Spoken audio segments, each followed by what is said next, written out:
Hey there, tech enthusiasts. Welcome back to our channel, where we make tech simple and fun. Today, we're diving into a quick fix that's been bugging a lot of Windows users: removing that pesky shortcut arrow from your desktop icons. If you're on Windows 11 or a future version in 2025, this method should work like a charm. Let's get straight to it, so you can clean up your desktop in no time. First off, why remove the arrow? It might look cluttered, and a clean icon just feels more professional. But before we start, a word of caution. We're going to tweak the Windows registry, so make sure you have admin rights and back up your registry just in case. It's like wearing a seatbelt, better safe than sorry. Step 1. Press the Windows key plus R to open the Run dialog box. Type regedit and hit Enter. This will launch the registry editor. Step 2.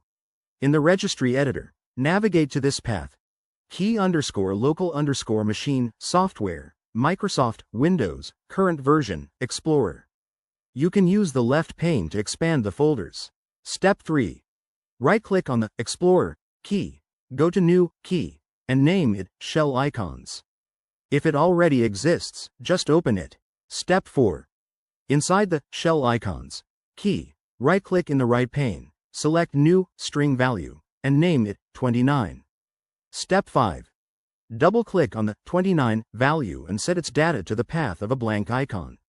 You can use something like %windir%system32 shell32.dll -50 feet for a blank icon, or download a transparent.ico file and point to that path.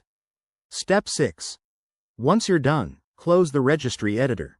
Now, restart your computer or just the Windows Explorer process by pressing Ctrl+Shift+ESC to open Task Manager, finding Windows Explorer under Processes, and clicking Restart. And there you have it. Your desktop icons should now be arrow-free. Test it out and enjoy the cleaner look. If you run into any issues, double-check the path or restore from your backup. Thanks for watching. If this helped, give it a thumbs up, subscribe for more tech tips, and let us know in the comments what you'd like to see next. Stay tuned.